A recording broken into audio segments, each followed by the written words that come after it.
Hi, welcome to another episode of the Just in Time Web Show. We're really excited you could join us today, and we're going to be talking to you about ICPCs. We've got a great guest today, and that's Laura Kirksey. She's with the Department of Children and Families, and she's going to be sharing a lot of information about this topic. But first, we've got a few announcements. We have recently posted a couple of great training videos for you. The first one is an overview of life skills for foster parents, and this is the third video in our series related to the new independent living legislation, and gives you great information of using the life skills progress chart and how that works with case managers and foster parents and the youth in your care. So we hope you can take a look at that video. Next, we posted another great training video, and that is on meeting the challenges of toddler and early childhood feeding. We had so many requests come in related to just being able to get those little ones to eat and eat healthy, and this is another great training video we have to offer you guys. So take a look at those. They are posted on our website at www.jitfl.com. We're going to show that on the screen. And we have those and many other wonderful training videos. And remember, those are good for your relicensing training hours. Okay, so without further ado, I'd like to introduce our guest today, Laura Kirksey. Hi, Laura. Hello, how are you? I'm doing great, thank you. Could you tell our viewers a little bit about yourself? Sure. My name is Laura Kirksey. I'm the ICPC Compact Administrator here in Tallahassee. I've been in this office for almost 9 years. And I'm responsible for overseeing the entire Interstate Compact process for the state of Florida. Okay, fantastic. So you're definitely an expert, 9 years at DCF. So that qualifies you for my interview. Can you tell our viewers what is an ICPC?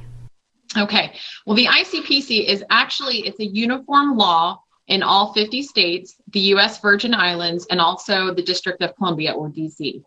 And basically, it was set up to protect and ensure that children who cross state line are seen by case managers and are provided the same opportunities and services that our own children here in the state of Florida receive.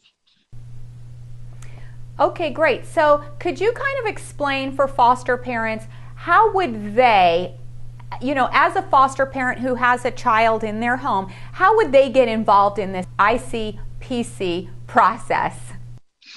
Well, that's an interesting question. It's not often that a foster parent actually becomes involved in the process, but it is important that they understand the process since they have the child placed in their home. And so understanding how an ICPC comes about is extremely important for a foster parent. The way that an interstate compact process starts would be with the court. And that would be a judge being asked to sign an order of compliance, which orders that another state conduct a home study on Florida's behalf. So that's the starting point for an ICPC case. I'd like to say that we know all relatives or other people who are wanting the child placed with them at the beginning of the case. That doesn't always happen. So a lot of times it happens further on into the dependency process. But at any rate, once the judge signs that order, the case manager for the child is responsible for putting together a packet of information that they are then to send to their ICPC liaison locally in their county for review to make sure that it meets the requirements of our regulations for requesting that home study of the other state.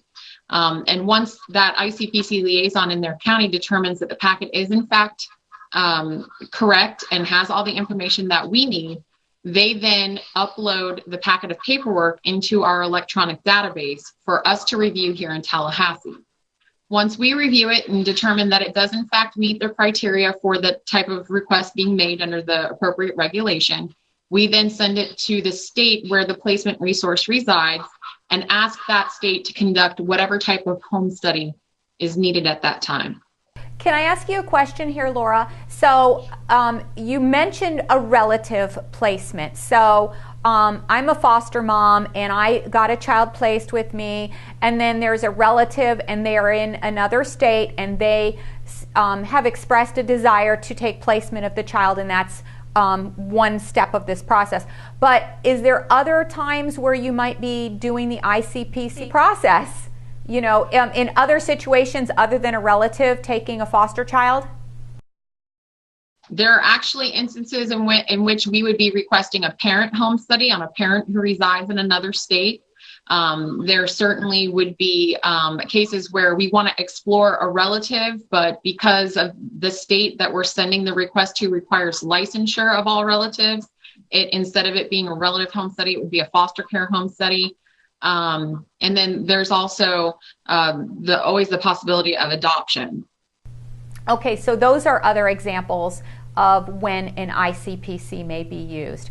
Another question that just came to my mind is there ever a situation where there is maybe more than one person being, processed for an ICPC at a time? And I guess what I'm saying is, would you ever have a scenario where there's two different relatives who maybe live in two different states? Or would it be typical that a judge would order that one go through the process first and then maybe look at another? There's always the chance that you would have multiple requests going on at the same time. There are states that have taken a specific position regarding the number of requests that they will process. For example, if, let's say, a parent lives in their parent's home or the grandparent to the child, a lot of states won't conduct two home studies at the same time on the same residence.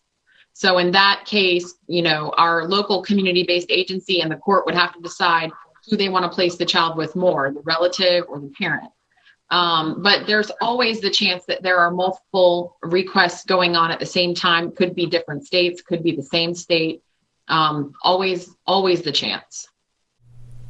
Okay, great. That's good information to know. Now, do some of the states require a relative to be licensed as a foster parent to be able to accept that placement? Yes. Actually, Florida is one of the few states that does not require relatives and even non-relatives to be foster care licensed. Many states have taken the position that they want or require relatives to be licensed for various reasons, because foster care licensing, as many know, carry with it more stringent requirements regarding background clearances and the financial stability of the household. So for that reason, many states do require relatives to be licensed. Okay, and how does that affect the timing and in the processing time of an ICPC? Well, from the home study perspective, as we all know, it will lengthen the process a little bit because the relative then has to go through the same foster parent training that our own foster parents have to go through. So in that regard, it does tend to lengthen the process if you compare it to, say, a state that does a relative home study. There was legislation passed by the federal government in 2006. It's a public law, and it's the Safe and Timely Placement of Foster Children Act, mouthful, that requires states to provide a preliminary evaluation on a foster care or adoptive home. And that preliminary evaluation is essentially the home study, which includes the background clearances and the interviews and the 2 visits that you would do in the home. What it excludes is the training and the actual licensure. Those are supposed to be provided to the sending state within the first 60 days so that we know a little bit better how to prepare for the child. Some states have a hard time meeting those timeframes, be it for whatever reason. Some of them are the length of time it takes to get criminal background clearances back, because some states are still rolling fingerprints on paper and not doing it by live scan like Florida does. So criminal background checks take a little bit longer. Some difficulties they may have would be referring the family to the training classes because they live in a rural area, or those classes aren't being provided as often as it would be in larger areas of their state. So from the standpoint of relative versus foster care for a relative, sometimes it does lengthen the process. So what's the average time frame? So and I know there's huge variables here, but just a ballpark for our foster families who may just have received that court order to start the ICPC process for a child in their home. What can they expect as far as a time frame? Well, I would like to say the time frame shouldn't be any more than 90 days, but in reality, it's going to take a little bit longer. It depends on the state you're working with and what their system of care looks like. I would say on an average, you can expect at least 90 days for a parent or a relative. For foster care and adoption, you can expect almost 180 by the time they finish the process. Wow, that's quite a bit of time. It is. 6 months before they could even be considered possibly for the move. So then that brings up a good question: is once the ICP, let's say that the receiving state, let's say Florida's the sending state, and one of our children is going to go to, say, a relative or an adoptive placement out of the state. Once they approve the home study and approve the receiving of this child, and then that goes back to that then goes back to the judge, and then they would potentially grant the order to approve that home study down here in Florida also? That would potentially be the situation. But just to be clear, the home study approval by the case manager in the receiving state. So for example, if we were the sending state and Georgia was the receiving state, that home study conducted by that Georgia case manager has to be reviewed by several executive management in that county before it's then sent to Atlanta to their ICPC office. And it's Atlanta that has to make the call as to whether that home will be approved or denied based on their statutory requirements and their code requirements. Once they make a determination, it then comes to our office, and then our office provides that information to the community-based organization to then present to the court. I can only speak in reference to the actual ICPC process. I can't actually speak on behalf of a community-based organization or the courts itself, but it is the court that would then make the determination as to where the child will be placed and whether they utilize that placement or not. Okay, great. Do you ever see a situation where the ICPC is not granted because let's say it's a parent out of state or even a relative, and something comes up that would maybe not allow the approval at that time, but if they maybe do some things or meet some conditions, that it could be approved at a later date? Yes, we do see that on occasion. There are some states that have very stringent requirements, especially for parents, in reference to criminal background checks and certain services that they would like to see them complete, especially if it's a service in their case plan that they have not completed at the time the home study is conducted. And in cases like that, they would probably make the recommendation that further services or whatever the parent needs to complete before they would actually make an official recommendation on the home needs to be done. There's actually a provision in one of our regulations. It's Regulation 2, which allows the sending state to request reconsideration. And basically how that works, there's two different ways that you could ask for reconsideration. One way would be, let's say, for instance, the parent or relative lives in a home that's not large enough to accommodate the number of children to meet the sleeping arrangements in that state. And because of that, they can't approve the home. So they ask the parent to then find a larger home that would meet the needs of all the family members who we're trying to place. In that case, that state may not approve the placement, but leave the option to us to then ask for reconsideration once the parent or relative moves. And in that case, it's very simple for requesting reconsideration. It's just a couple pieces of paper that we have to then send back to that state office and say, hey, they moved to the larger residence per your request. Can you go back out and check out the new residence and ensure that it meets your requirements so that we can then make placement? The second type that you would then get would be something significantly needs to be changed in the home.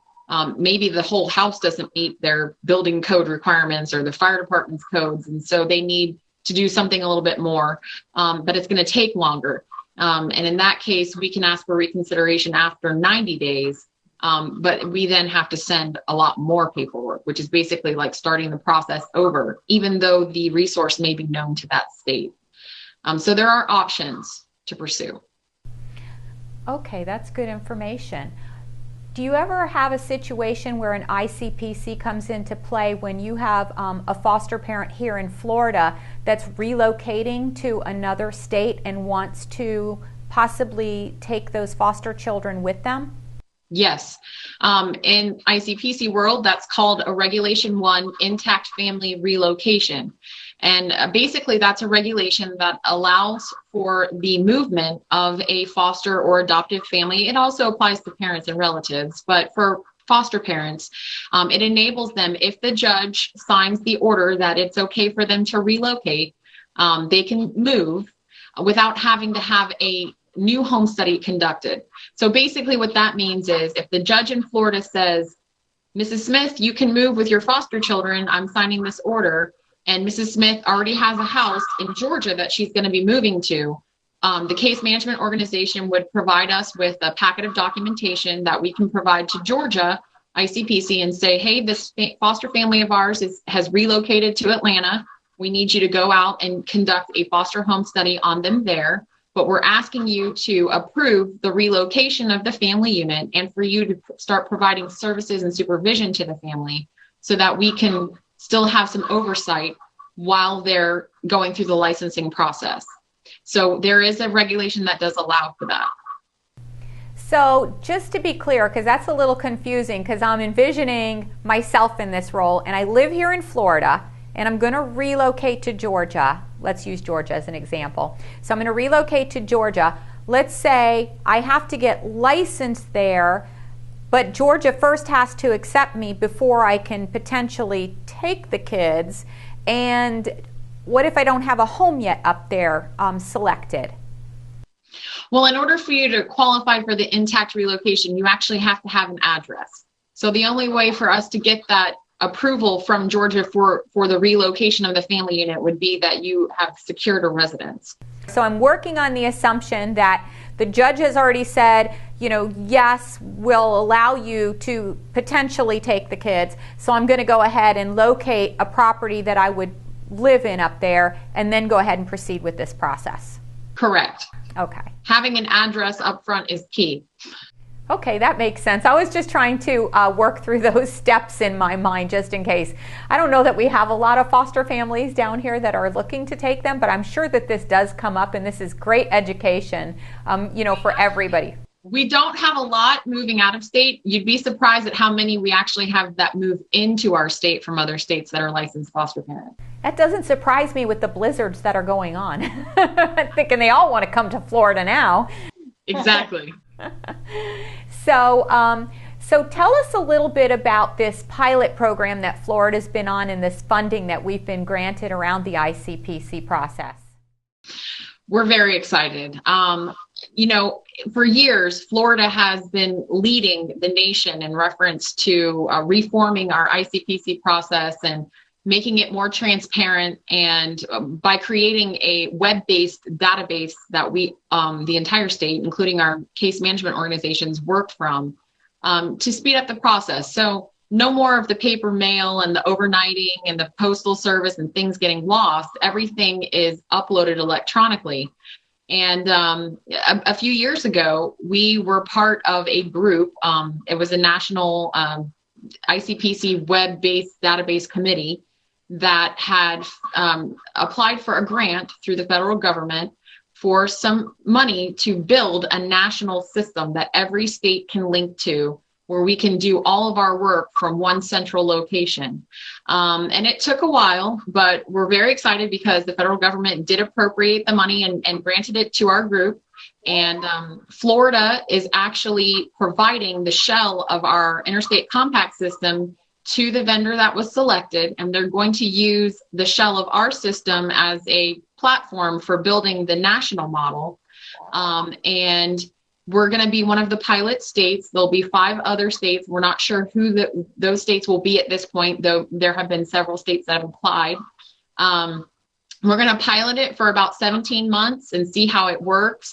But we're very excited about the opportunity to work directly through one central database with those 5 states, transmitting electronically our cases, not having to worry about things getting lost in the mail, and really speeding up the process towards permanency for a lot of our children.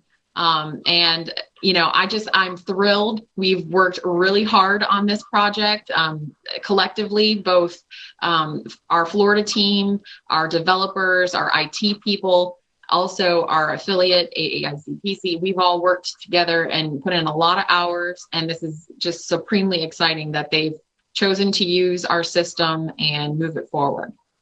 Well, that's great news, and it's definitely great for us who are serving children in Florida, right? Absolutely. And I'm hoping that 180 days I talked about is cut in half because of this new system. That's right, because we need to get permanency sooner. I think we all can agree to that. How many kids are you moving in and out of Florida annually, approximately? Oh, okay. For the last quarter, there were probably about 90 kids moving in and out, maybe a little bit more. So on average, we probably see somewhere between 500 and 1,000 kids moving in and out of state on an annual basis. Wow, that's a lot. It's a lot of paperwork to process, right? It certainly is. Okay. Well, is there any other information that you have that you feel our foster parents really need to understand about the ICPC process? I think the main thing is, patience. We understand it's frustrating. It's frustrating for the child. It's sometimes frustrating for the foster parents who aren't really getting much information or maybe confused about the process. I hear that a lot. And just to be patient. I mean, we're all working towards the greater good for that particular child and making sure that child is going to be sent to a place that's safe and will meet the child's needs on all levels. And just continue working with your case management organization and the court and really supporting the child that's placed in your home. We really appreciate everything you do. It's sometimes a thankless job, but just patience is key. Okay. Well, this is wonderful information, and I want to thank you, Laura, for joining us today and just providing this for our foster parents. It's something that we really haven't had a lot of information come out recently about, and I just know that you guys are doing exciting things there in the department, and we just thank you for your diligence in getting this process worked on and the grant money to make it better. So thank you so much for joining us. Thank you. And just for our viewers, thank you for joining us. I've just got a couple of closing comments. First of all, we are always wanting to hear from you. We need your comments, your thoughts, your suggestions, suggestions for topics. So if there's anything we can do, you can email us at qpiflorida@usf.edu, or of course you can access us on our Facebook page, and we're going to post that right here. It's Just in Time Training on the Facebook page. And thanks again for watching, and we look forward to seeing you again on our next episode of the Just in Time Web Show.